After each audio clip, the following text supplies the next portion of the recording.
CFM Radio.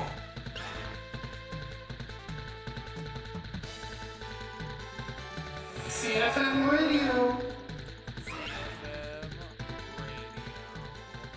We're back. Welcome back, ladies and gentlemen, and gamers alike. It's time for some video game music and news here on CFM Radio. What's up, Vector? What's up, Drake? CFM Radio, video game, music, and news. You heard that right. It is indeed Wednesday, my dude. So it is time for the best video game music set to your most wanted and alarming headlines and video game news stories. Scouring the scene to bring you the best of each. And following up with the intrigue that is going on in the gaming space. And you know what, Drix? I'm going to say it right now before we jump into what we're playing. Fucking tired of talking about Xbox, so we're not going to talk about Xbox today. Oh yeah, we're purposefully excluding them from tonight's conversation, huh? I mean, listen, all right? We talked about it last week. We talked about we've been talking about how Asha Sharma is changing things. But dude, I want to be real right now. Nothing has fucking changed.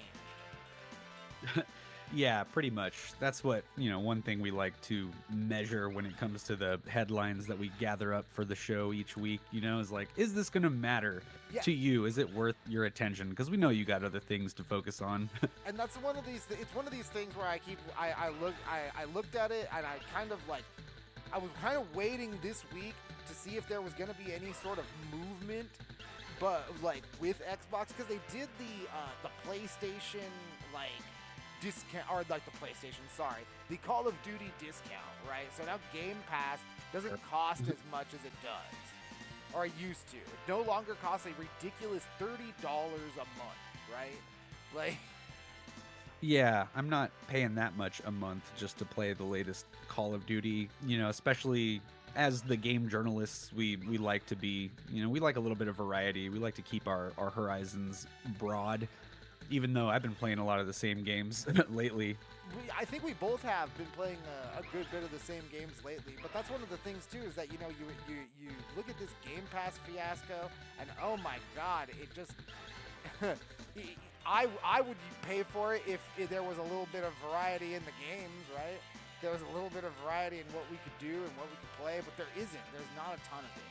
So, when push comes to shove, maybe if there is a rumor that Xbox is going to deploy some sort of tiered Game Pass subscription, you pick your own games or whatever, man.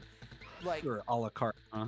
Yeah, exactly. Whatever, man. I'll believe it when I see it. Until then, Xbox, unless there is real movement, I'm done.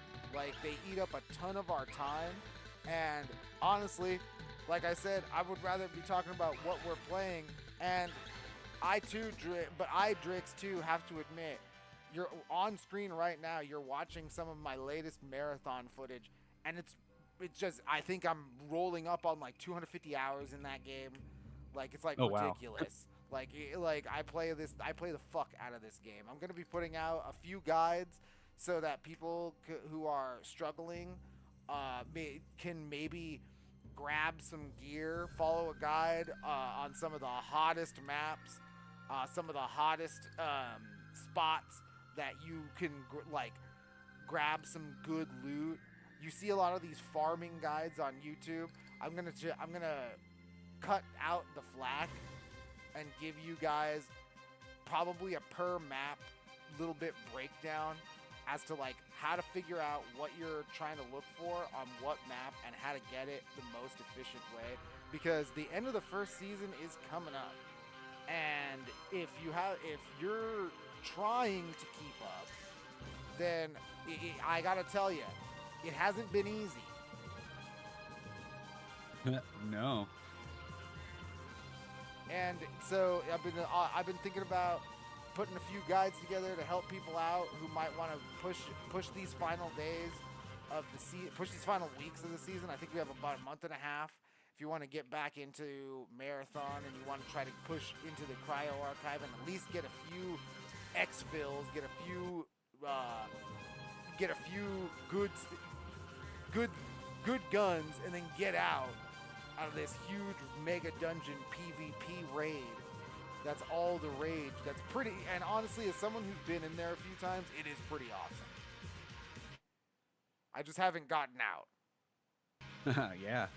I'm hearing that Arc Raiders also got a new map location too, as far as extraction shooters go. I know some people are over there exploring that. I hear, from what I understand, Arc Raiders is getting updates, but the direction is a little bit weird. I haven't checked in on Arc Raiders in a minute. Maybe I will. But I've also been playing. I've been playing another game that we're gonna talk about a little bit later. But Drix, I gotta say, if you've been playing the same stuff, let me guess, Warhammer 40K, Space Marine 2. Yeah, a little bit. A little more Unicorn Overlord than that though, There because you Vector and I are big fans of Ogre Battle, Person of Lordly Caliber for the N64. Great game. So that's really hitting that mark and like expanding upon the road that Ogre Battle started to walk down on the N64. So yeah, I'm like 12, 15 hours into that, and of course my dear and beloved island of Tropico, man. It's funny how as I'm playing through each level in Tropico, I have to start a new save like per level and then like number them as I go back so I can come back at intervals based on like my economy. And every time I like start a new level, I always end up restarting it, going like, okay, now that I know where the resources are, and in the last one, like how like the pirate raids work, then I'm like, okay, I can do this better this time and fix up my economy in time for the world's superpowers to start coming at me, Absolutely. Hey, you know what? Tropico, at the end of the day, is one of them real-time strategy type games, right? So it doesn't present itself like that. It feels more like a simulation, but it absolutely is a real-time strategy game in the vein where, like you said, that map awareness. I do the same thing. I do the same thing in Tropico. I will go through. I'll play like the first like 5 minutes of a level, figure out where everything is, and then restart it and grab all the stuff that I need as quick as I can. Yeah, exactly. And for the love of God, don't build plantations over your mineral resources. Oh, Jesus God, why would you do that? Last thing you gotta do. Why? Why would you do that? That's not good. Like, minerals are so fucking valuable in that game. Like, yeah, I gotta process these goods into commodities. Baby. Get them on the market for the trade, honey. Absolutely. Hey, Tropico, one of those games, and that's one of those games, you sit down, play some Tropico, and you're like, 3 hours go by, you're like, oh shit.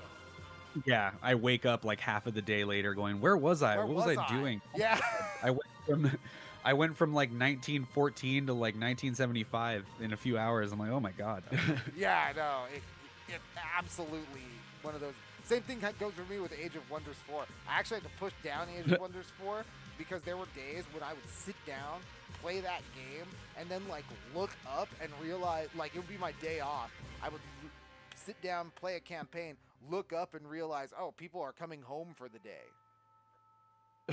Yeah, exactly. I'm like, oh, you God. could spend a full day of work just playing some of these, grand strategy city building kind of games.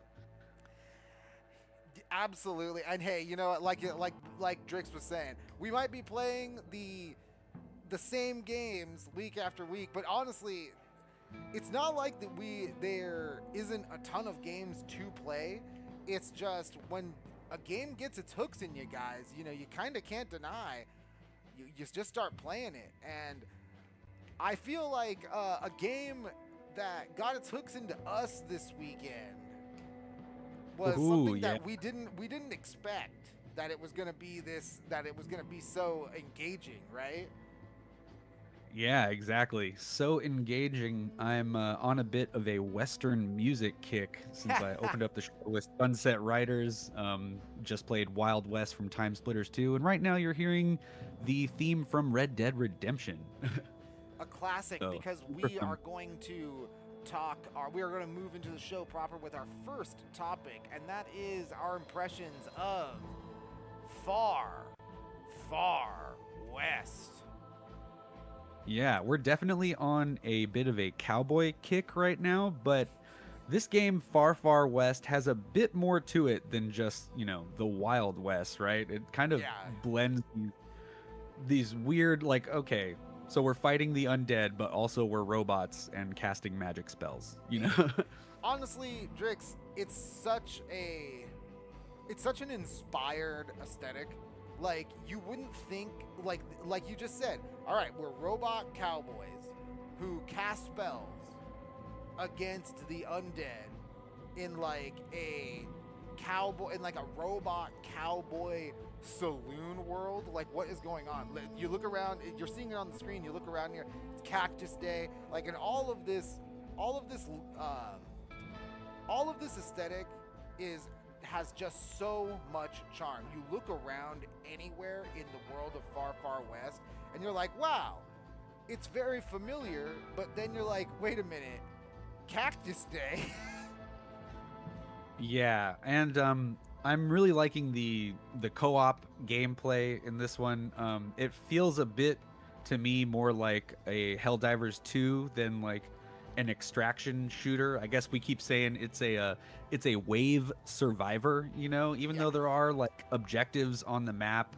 But it's really fun to just like do all the side quests, like pick up all the upgrades, like work your way through the interesting progression that they have where you're unlocking and upgrading guns and like new magic abilities.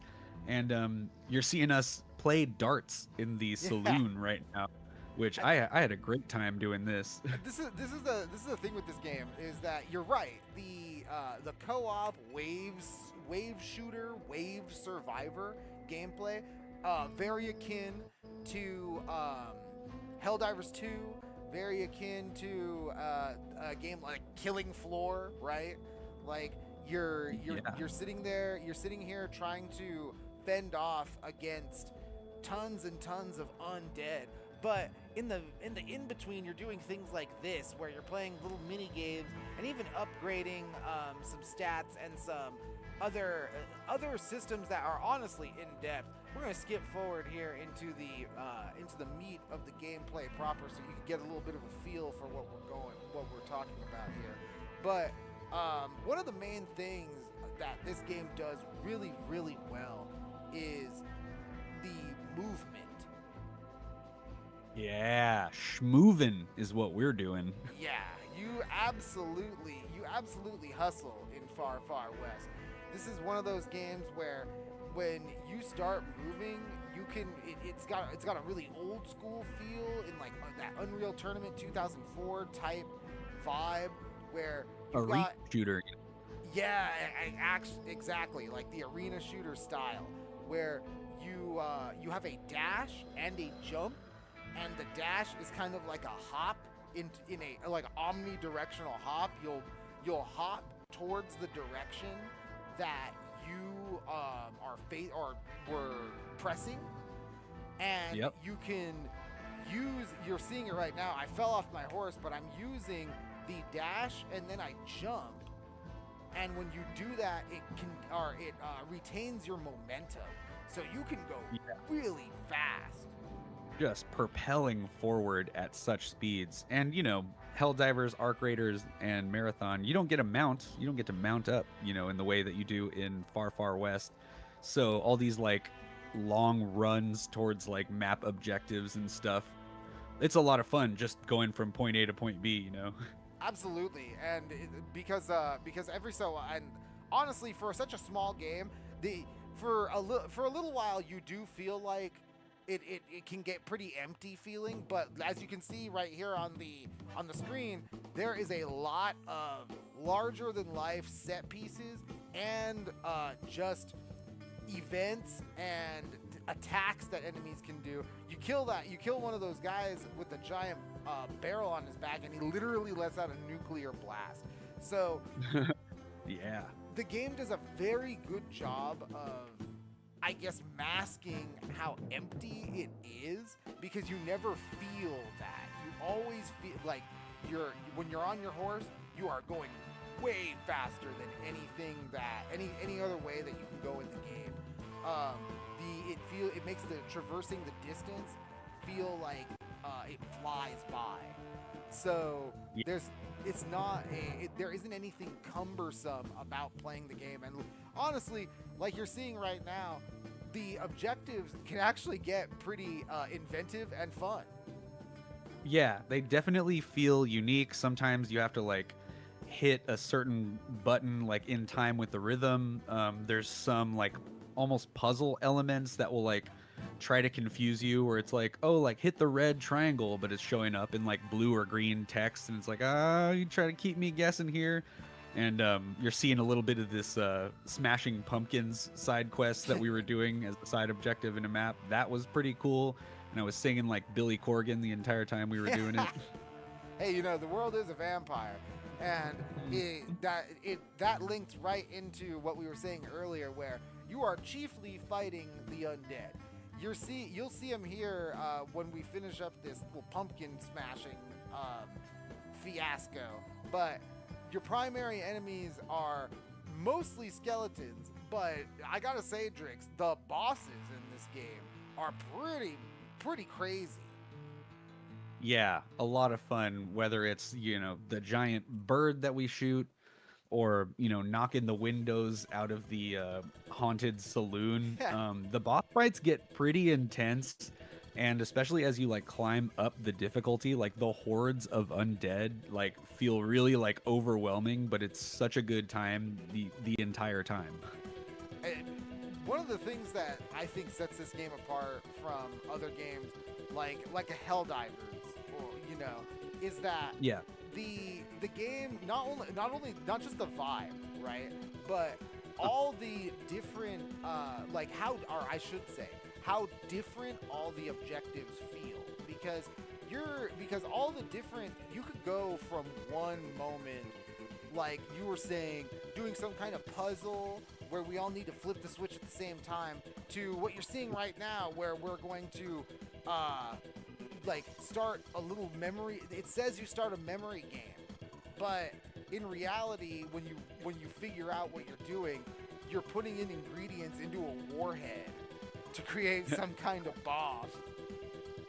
Yep, grinding up different mining materials. The objectives are all pretty unique and fun, so it's fun to just sit down and do like 3 or 4 missions in a row. Like, Yeah. I'm definitely hooked, and I don't want to stop playing this when I pick it up.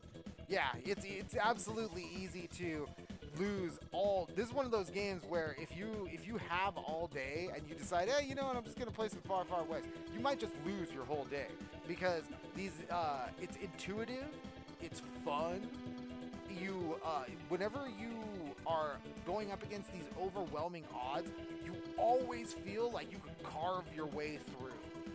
There's never a time where you feel completely helpless until you are about to die.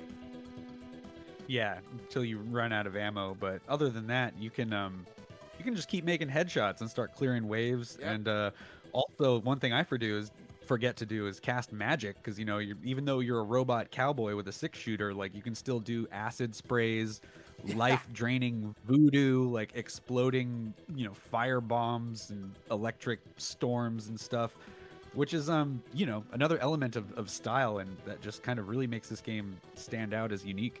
And all of these things that are happening are in a co-op environment, with 2 to 4 players. Even with the 2 players, you can still accomplish objectives like hit all of the switches in time, or do these things in sync with one another. You totally can still accomplish all of those things simply because you can A, move that fast, and B, cast those spells in order to get it's like a pseudo screen clear type idea, Yeah, exactly. Just nuke the undead. There's also, you're seeing it on the screen, there's a ton of hidden secrets. We just killed the secret enemy, dropped loot that you normally have to kill a boss for. a little bit of cowboy trivia for your horsemanship license. Yeah, You know? you get it. You get some. You get. There's funny. Again, keeping with that silly vibe. There are things like trivia games. That yeah, you get your riding license from doing a cowboy trivia game. Or you got to do some really basic math to input like a numerical code. You know. Yeah. So it's a very tongue in cheek. It makes fun. It pokes fun at the genre a good bit because like you're playing a game like Helldivers and it's like deadly serious. And then you play a game like Far Far West and it's like, oh yeah, you have to like make a warhead and you're putting like chilies and boots in it, and it's like. Yeah, no, it's pretty funny in a very cowboy fashion. Yeah, but I will say it ain't all green grass on the prairie. There is a few nitpicks that I feel like can put a damper on things. For one, man, the horse controls, whether or not you're on gamepad or keyboard and mouse, these controls kind of suck.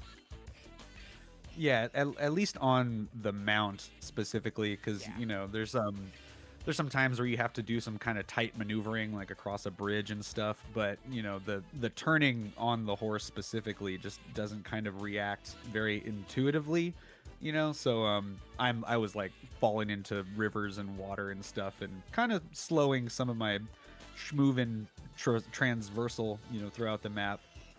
And it's kind of when you make the switch, it's kind of jarring because you're so used to moving so quickly and so fluidly as your cowboy, and like leaping, making huge jumps, like insane momentum based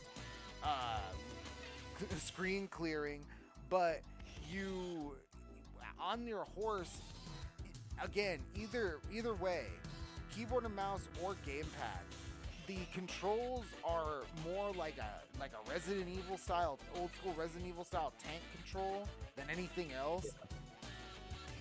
And on a high speed, it's not a Halo Warthog, you know. Yeah, and on a high speed, that does not feel great. Yeah, there's a little margin for error if you're galloping down some railroad tracks over a large canyon. Not just that. This game takes a lot. You could get lost in it for a long time, and you could take an entire day. But you know what? In that entire day that you play with Far Far West, you might unlock maybe one extra weapon, maybe. The grind is a little rough. I mean, you start with just, you know, one main weapon and one sidearm. You know, you get this rifle that like shoots pretty fast, and then like a revolver that does a bit more damage. But if you're looking for gun variety, you're gonna have to really work for it. You know, really have to work for it. There's no pay to win element. You can't buy the guns outright with real money, because this game is straight up $30. You buy in, and everything is play as you earn. Yeah, which I'm in favor of. Oh, me too. I think it's great. Hey, Joseph Ledesma in the chat, how's it going? But yeah, it's great. Far Far West is fantastic in that way, but even for the skins, the grind can be very brutal. You have to kill 25,000 zombies for one skin. You have to finish all of the quests in the area for another skin. The skins that you get for the coins that you see me mining, they start at like 500 coins. And those coins, you don't want to use them for your skins because the coins also upgrade things such as your spells. You can upgrade your stats. There's a whole stat spread that you can upgrade in this game. Things such as jump height, HP. You know, this has a lot to it. But all of that grind really, really adds up. And even though the weapon grind is separate from all of the rest of that grind, it's probably the toughest of all the grinds. Yeah, it's gonna take you some time to unlock all this stuff. Luckily, it's gonna be a lot of fun. You're gonna have a good time. Right. But there's even like they're not quite loot boxes, but some special abilities, like you can equip jokers to your cowboy and your guns.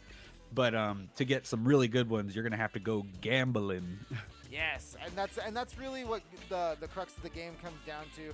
Crux of the game comes down to you go out there, you get a bunch of cash, and you finish as many objectives as you can to get unlock shards for the kind of weapons you want to unlock, and then you go gambling for these jokers that you can bring with you into the mission, because you do get jokers while you're in the mission that further augment you, but you can also bring more in, and that's a more upgrade. You can upgrade more jokers. The different types of jokers take different amounts of equipable slots. Like one joker you take into the game with you might take 4 slots of your whole joker equipment area. So there's a lot to consider. Like, yeah, it's a good time though. I love trying to like pick up a joker in the map while I'm getting swarmed. Like some of the objectives are a lot they're kind of more fun while you're, getting mobbed by the undead at the same time. Absolutely. And like we're saying, these are small problems. Like not exactly nitpicks. It's pretty bad that you can't, that like these horse controls are pretty bad, but when in the grand scheme of the game, it's not gonna take away all the fun that you're having from the thing that you're seeing on screen right now. Blasting skeletons with big guns. Yeah, exactly. It's definitely the most rootin' tootin' thing I've played in a while. And I think next week we will come back. We will hit you guys again with a full numerical review after we clear up some more challenges in the game and maybe grab a few skins. Like chew on the unlock system really good. Yeah, because that's really going to determine how many hours you're going to want to put into this game, or if you're just going to, like the wind, pick it up and put it right back down. And much like the wind, we are going to take a quick break, but we'll be back before you know it, because we are going to be jamming out the whole time. Drix, what are we jamming out to right now? Right now, we are listening to Virtua Cop for the arcade and Sega Saturn. This song is called Arms Black Market. Arms Black Market, CFM Radio. Clusterfuck Media. We'll be back.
CFM.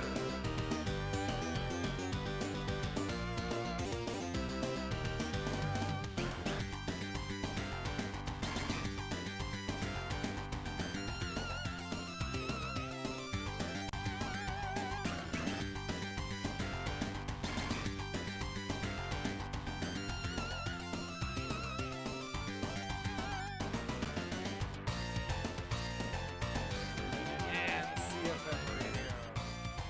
We are sewer surfing back to you. Yes, sewer surfing some Teenage Mutant Ninja Turtle music at the request of Joseph Ledesma in the chat. What is up?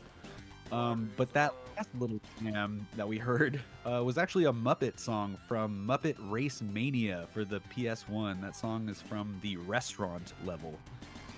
Muppet Race Mania, that Muppet Race Mania track, Drix, it sounds so like Crash Team Racing-esque. I could hear that type of track in Crash Team Racing like so clearly. It gives me those like the beach track vibes, you know? Yeah, exactly, except with vocals by Animal, the drummer, you know. No, of course.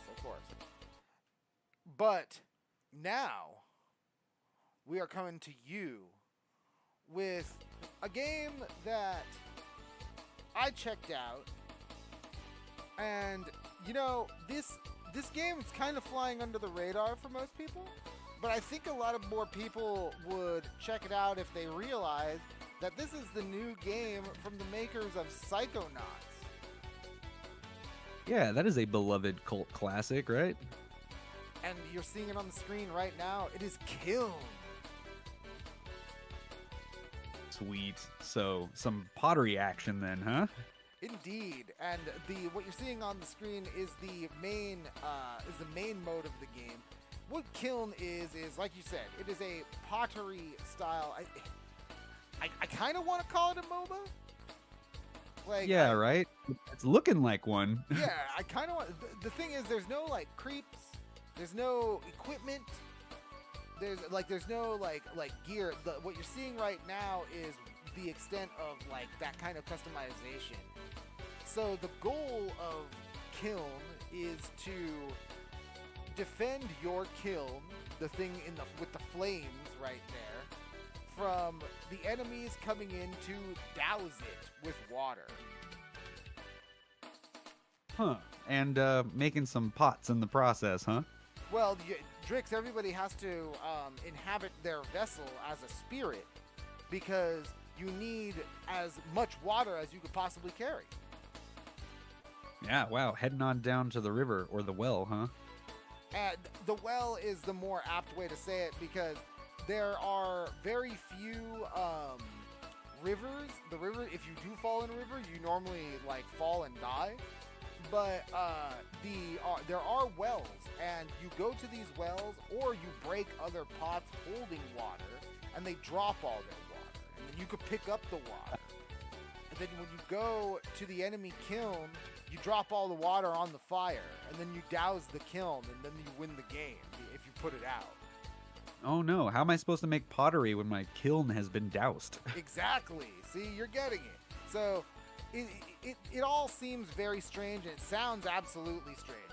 But I gotta tell you, Drix, this game has its hooks in me. It really, when it clicks, you end up getting hooked. You're like, wow, there's a lot you can do. And as you can see, there's a lot of creativity going on here. I'm fighting my little mushroom type pot is fighting against a chalice and a cigarette. And you would have no idea, or I think you might have an idea of just how many bongs and dildos and other various unmentionables that I go up against in this game, because one of the things that I love about it is the marriage of the form and function, if you will. Yes. Because what kind of pot you make determines your stats. Like if you make a pot like I have right now, or you make a vessel, I should say, like I have right now on the screen that can hold a good amount of water, then that actually matters, because not every different kind of vessel can hold the same amount of water. Likewise, not every type of vessel has the same special attacks or attack combos. You can, depending, like, and there aren't a million, there isn't infinite variety, right? There's a couple. There are 3 different kinds of vessels you can make: small, medium, and large. The small ones normally trend towards the, like, ganker shock trooper style. And they're fast and they can go like through crevices. Then there's the medium size, and they kind of end up being like your more like not exactly ranged attackers, but they lunge out. You know what I mean? They can kind of brawl. They don't crumble as easy, right? All right. So instead of characters and classes with different abilities, the the tier list is just sort of how much clay you had to work with in the beginning. Right. Well, and because like I said, you could do one of 3 different kinds, and they all have different attack patterns, and they all have different capacities that they could hold water, and that is influenced by the form that you make, because you actually do make the form of the pot. So I will say it is very competitive in the game when you're playing the game. But you're going to see it right now, or maybe not. Well, probably. You'll see it right now. As you... there is no real ranked mode, per se. There isn't... there isn't any sort of ranked mode. There is just... You just play and level up, and as you level up, you get more customization. And as you can see right here, I'm trying to make... try my hand at making a cigarette. Yes, or other phallic objects. I do. Cigarette mainly, because this is how you end up customizing. You can, and there's a lot of customization that you could do in Kiln. You could give it a glaze. You could put stickers on it. You could put handles, toppers, spouts, and the toppers and handles do matter, because you can, like, if you have a topper on, how you quote unquote sprint in this game is you jump on your side and roll. Nice. So if you have a topper on, you won't lose as much water while you're rolling around. All right, yeah, isn't that nice?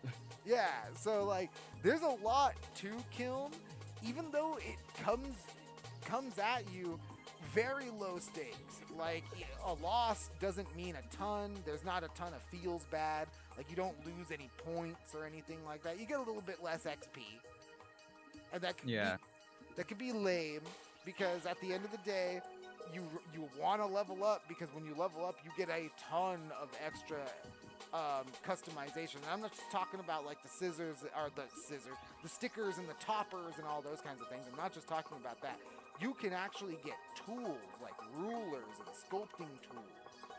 Ah, yes, to maximize your water capacity. and your creativity. Like I said, Drix, I've fought against a lot of different kinds of vessels in this game, and there is no telling what these things are going to come at you with, how they're going to attack you, what they're going to do, until you see it.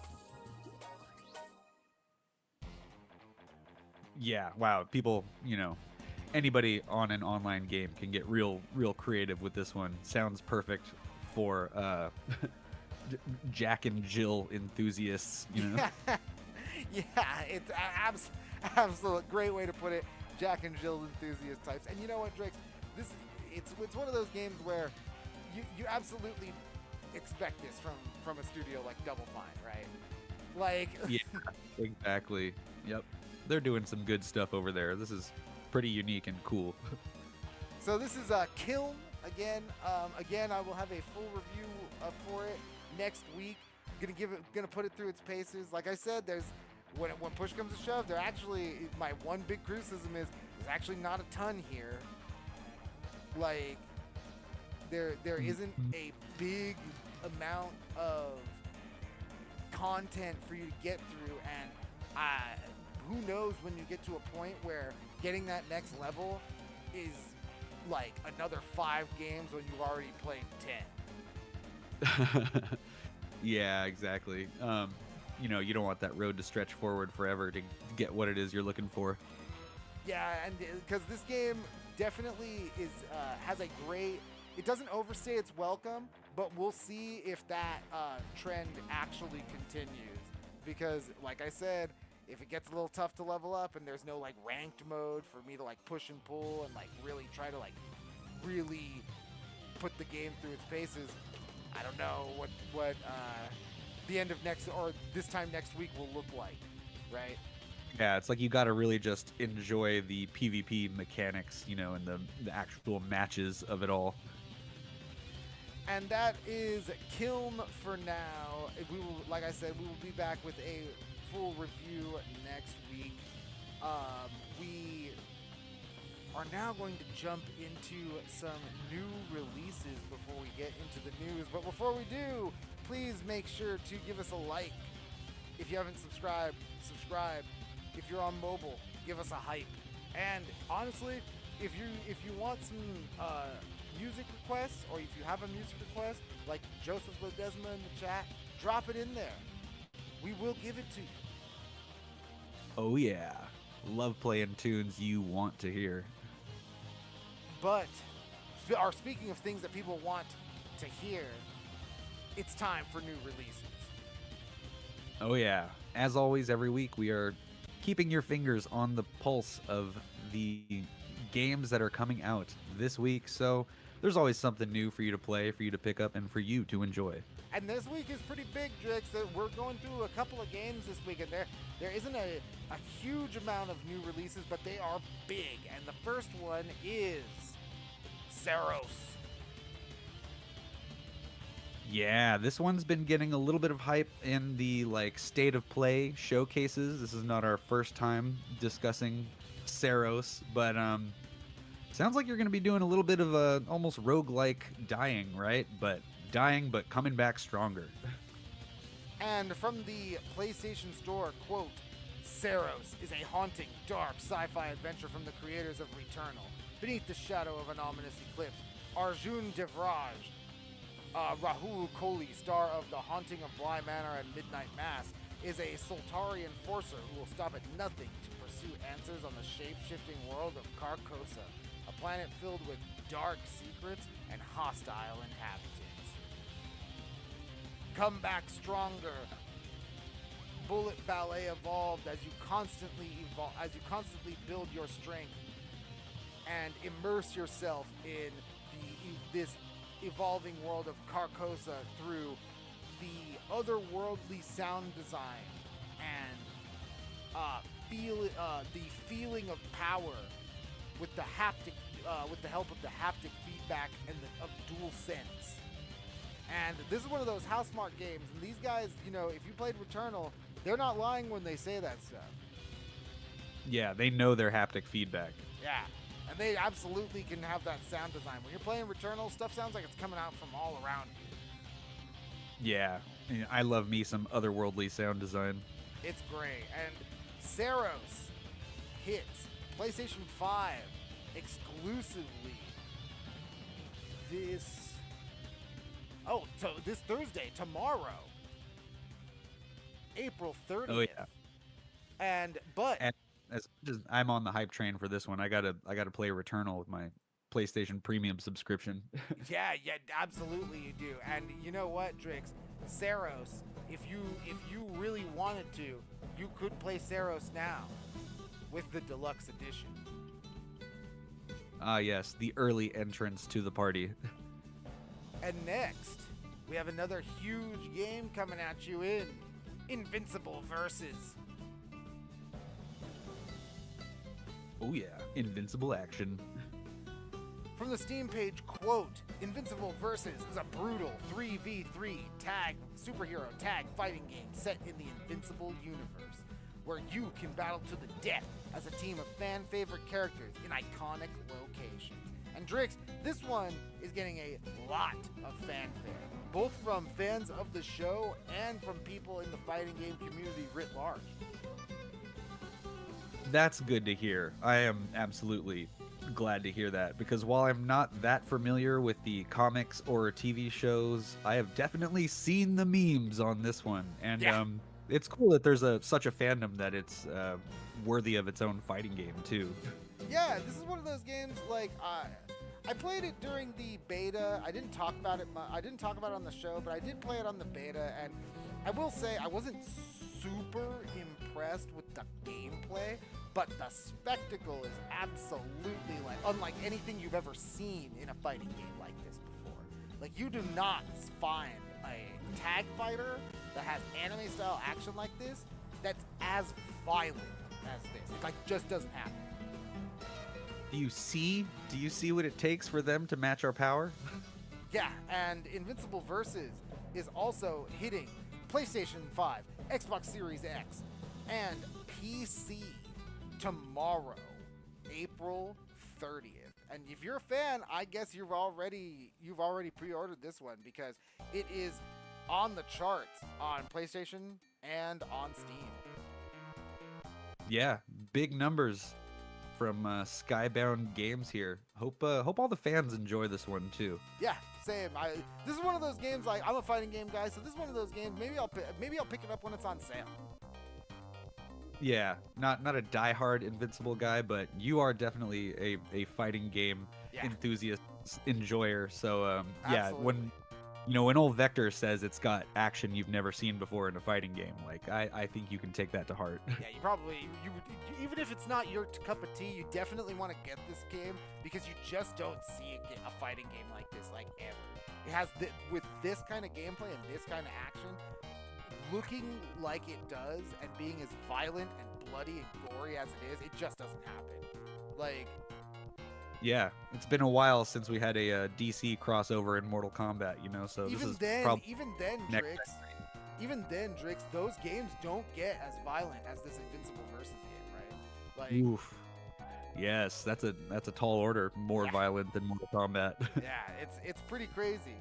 It's about as violent as Mortal Kombat. You just don't see it in an anime fighter. Yeah, nice. But that is the new releases, and we are going to wind things down with a little bit of video game news.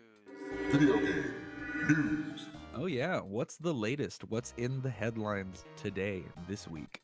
And we're here, if you've been around the internet, you might be hearing a lot about this PlayStation DRM situation, but we're going to talk about that in just a minute, because one of the stories that's flying under the radar is this one from gamesindustry.biz. The headline is, quote, Why publishers and investors are increasingly backing user-generated games over conventional ones. Oh boy, yeah. ICanHasCheeseburger.com. Just have the fans make the memes and people will keep coming back.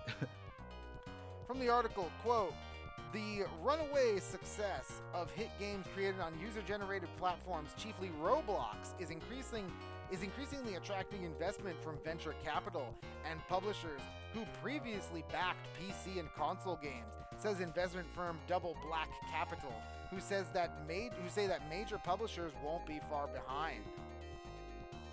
The firm has worked on a series of deals around Roblox, Unreal Engine, Fortnite, UEFN, and Minecraft, with the former representing the lion's share, while buyers are led by growing Roblox native developers and publishers like Voldex, Do Big, and GameFam. There is increasing investment with private equity investors and what Double Black co-founder and partner Andrew Porat describes as, quote, mid-market publishers like Germany's Gameforge, who are, quote, looking for value and find it in the UGC space rather than the conventional titles they've backed before. Yeah, have the players do all the work. It'll be cheaper and we'll make more money. Drix, you ain't heard nothing yet. Listen to this. Quote, 4 or 5 years ago, when we spoke to AAA publishers, they were just a hard no on anything UGC, says Porat. Now they're in the let's take a look mode.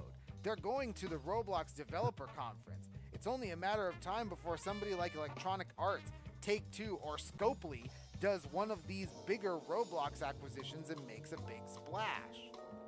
Quote, the 70% clip on your revenue is kind of crazy, he says. It's also crazy that there's even a business starting with a 30% gross margin. But when your costs are non-existent, really, it's just still wildly profitable. When you're an investor, you're like, wait, so you have 30% gross margin to start with? How is that going to be a business that can scale? But it's a better business model than just about anything in traditional gaming.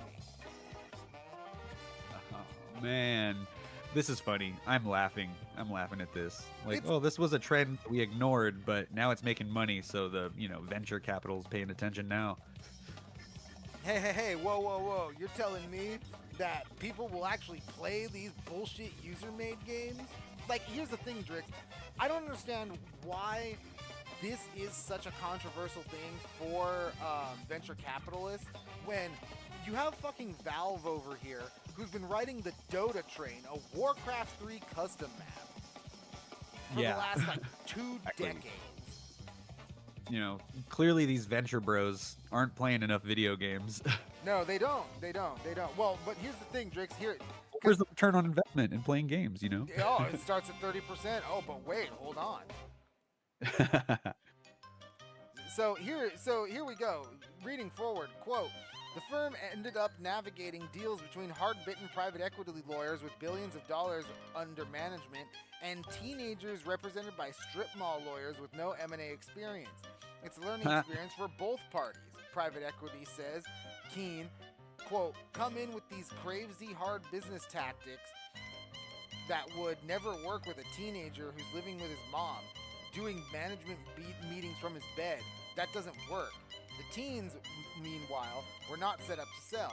Quote, it was hard to get a deal done early on because people just weren't set up to transact as companies, says Keen. A lot of these kids are building these games. There was no use of lawyers in most cases. They ran everything through a checking account. There were no LLCs and C-Corps being created. It was just complete craziness. One deal fell apart at the last minute when the seller realized how much of the proceeds would be lost to capital gains tax. Hot damn. Yeah, that's a profit margin there, I tell you what. And here, honestly, Drix, this is when you think about it, it's kind of crazy, but we could just end it with this. Quote, the way investors are looking at it is they're not paying for a 10-year IP. They're paying for a 2 to 5 year investment return period. A lot of folks who are doing these acquisitions are seeing the value of bringing their expertise because most of these UGC companies are founded by teenagers or 20-year-olds. When you add to the mix 20 or 30 years of experience, you would think that the product would get better and not worse. Investors are not concerned with Roblox well-publicized issues with moderation and ongoing litigation over child safety either, says Porat, who stresses that he's, quote, not minimizing concerns over the platform, but that the negative public perception creates a, quote, opportunity for those who are actually going to look deep here. For those who want to sell, Keen's advice is to go pro and set up a company. Quote, if you really are serious about building businesses, you need to create a foundational business. Just create a legal entity and get help, especially legal help to ensure you set it up correctly. With the caveat that vanishingly few UGC games get big enough to attract buyer interest. Those best of that do, though, can accept to get offers of, quote, 4 to 6 times profit revenue, says Porat, with mid-tier titles getting half of that or less. So, Drix, we talk about things like Steal a Brain Rot here on this show. Yeah, and that gigantic base. And about how those guys get 3 million, 5 million users a day. Yeah. Oh boy, that's a lot of kids. So when if you have 5 million people giving you $5 every minute, that 30% margin just doesn't go away. And it's crazy to hear that from the horse's mouth. From people who are sitting here saying, oh yeah, EA is going to be here in a few years. Yeah, just watch. I mean, it's an interesting way forward for like the indie and especially like young developers. You know, if you want to make a career out of making video games, like there's a roadmap for this. You know, if you can get the user base and the content there, and then people just take it and run and just keep going. The user created games. Yeah, like I was saying earlier, this is kind of just the natural evolution from where we were back in the days of Warcraft, even StarCraft, right? StarCraft map editor games, where Yep. you're sitting here and you're like, this I guess market has been here all along. It's just not a lot of people have made the effort to bridge that gap other than someone like Valve, right? Like, Yeah, to take that creativity and just turn it into money. yeah, it's pretty funny to see how all of this is going, and who knows, maybe your favorite franchise, the next Resident Evil, might be in Roblox. That would be hilarious. But I think really, Drix, the thing that people really want to hear about today is this next news story where we're talking about PlayStation and we're talking about DRM and we're talking about how, people are like, Kotaku ran this crazy story about how, man, like all these influencers and all these people, they were running into problems when they were trying to load up certain games they just bought because, oh man, your license expired. Now, we saw this like, I think 4 years ago with Chrono Cross.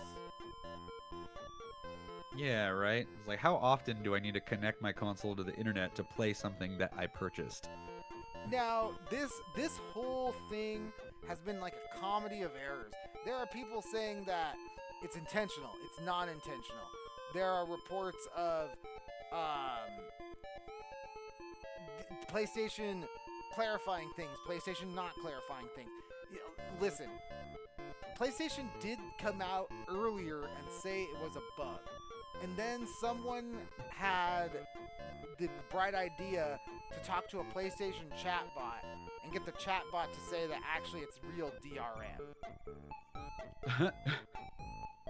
Oh man, just digitally managing those rights, huh? Yeah, so if you haven't been tuned in, what's happening is supposedly PlayStation has instituted or created some sort of new DRM where if you don't log onto the internet within 30 days, or every 30 days, you lose your license to your digital games, which means you can't play them. No. Well, Drix, we have it here from the horse's mouth because Sony talked to GameStop. Oh, GameStop, huh? Or GameSpot, sorry. GameSpot, not Oh, GameStop. Yeah, the journalist publication that you see most often when inside a GameStop. Yeah, exactly. But we'll talk GameStop in a minute because they actually come up here because so from the article, the headline is, quote, PlayStation users report new online license checks, but Sony quells concerns. And now here it is from the article. Quote, while unlikely to be a tangible issue for most players, there are definitely use cases that could see a PS4 or PS5 disconnected from the internet for extended periods of time. According to the statement, Does It Play, the outfit known as Does It Play gave Kotaku, the license checks may have been introduced to combat refund scams, but were designed to convert into unlimited license afterward. That appears to be the case, with a Sony Interactive Entertainment spokesperson telling GameSpot the following. Quote, players can continue to access and play their purchased games as usual. A one-time online check is required to confirm the game's license, after which no further check-ins are required. At least one major gaming company has wasted no time in chiming in, however. Retailer GameStop published its own statement on the situation, emphasizing that that this problem will not happen if you purchase physical games. Haha, why don't you come on down and buy some physical games? Hey, come on down, buy that disc there, boy. You won't have these DRM problems if you come on down and buy a disc. Ain't no DRM on this here disc. You buy Saros, it goes in there, it spins around 3 times, you're playing a game, sonny. Yep. This disc bad boy can fit so much license to play this game. It fits so much license to play this game. Hey, you know what? That's really all it is, fellas. It's a license to download the game. Yep. Still got to download patches at some point, right? And while I am a fan of physical media because you essentially have a physical voucher that gives you the rights to play a game, even if it goes away, right? Yep. I gotta say, it is patently ridiculous to think that your game that you bought off the internet would not need its license checked once in a while you are connected to the internet. Yeah, that is a common expectation now. You know, if you buy something on the internet, it's likely that you have a stable connection to the internet, but you shouldn't have to. We shouldn't need this. Not all the time, anyway. Not all the time, and that's what Sony's saying. We do it once. Yes, there is one check that if something happens in 30 days, where for whatever reason we can't verify it. Yeah, we're not going to give it to you. But that's really an edge case, and it happens once. Huh. Okay, that's what we're hearing from Sony then. And so we'll end the show with this. So like we said, it was years ago that we reported on the Chrono Cross remake or re-release, and when that happened and that re-release came out, we did get reports of people losing access to their PlayStation 1 Classics copy of Chrono Cross from their PlayStation 3 and PlayStation 4s. A very, very jarring thing, a very, very scary thing, and that actually did go unresolved. Ooh, yeah, missing games case on that one. Still haven't found him. No, well, we found it. It was called the Radical Dreamers Collection. Yeah. So, but if I buy a remake, you know, I want it in addition to the old one, not instead of. Yeah, exactly. So, like I said, we've seen this before, and here on CFM Radio, we will be sympathetic to those who say, well, wait a minute. This is still one of these things where why would I need to check in at all? We agree with you.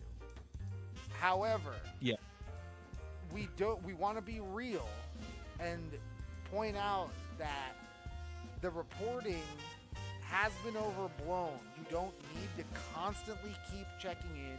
You don't need to renew a license. The license isn't going to be taken away from you. It's a one-time thing due to a refund exploit.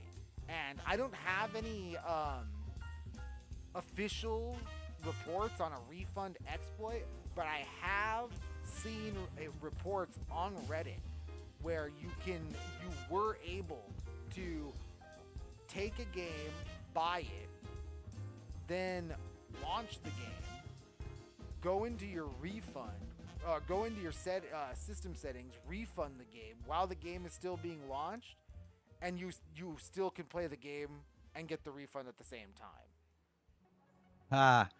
Yeah, sounds like tying a quarter to a string and dropping it into a machine, yanking it right back out.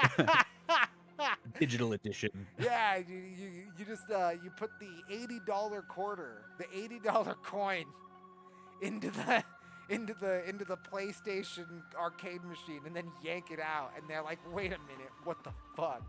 Like, yeah. It's a real Bender bending Rodriguez move right there. It really, really is.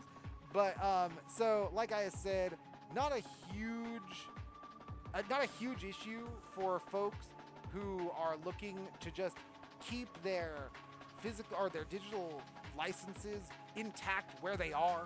You know what I mean? It'll be fine. It's gonna be okay. This is Don't believe the FOMO hype, but at the same time, buyer beware. Why don't yeah. you come on down to GameStop and buy a disc? Yeah, come on down to GameStop, buy that disc. Buy this here disc. It should be all right. Yep. This bad boy can fit so much game license. Yeah, absolutely. But I'll tell you what, these bad boys are going to go and play some video games. Because, Drix, I do believe it is that time. Yep. Another great show. Thanks for everybody stopping by, dropping likes and subscribes, and tuning in every week for video game music and news, as we know all you love to do, and for that we love you. We love you here at CFM Radio. Thank you, as Drix said, for tuning in. We're here every week with video game music and news, new releases, biggest news headlines, combined with some headlines that may have flown under the radar, but will impact you down the line. So, thank you, everybody. Be sure to give us a like, subscribe, share it around, leave comments. We will listen to your musical requests. And if you have any kind of questions, concerns, or you just want to say hi, that's contact at clusterfuckedmedia. That's FUKTmedia.com. Yep. We hope you tune in next week for our reviews of Kiln and Far Far West. Keeping you interested in games that we're reviewing, and what's out there, what you can be playing, what's good, and what's a hot pile of slop. But we keep it nice and fun and good times here, and share stuff that we think you'll enjoy. Don't need to focus on the negative to keep it real. But with that, Drix, I think it's time to go. Yep, and we're out of here. Good night.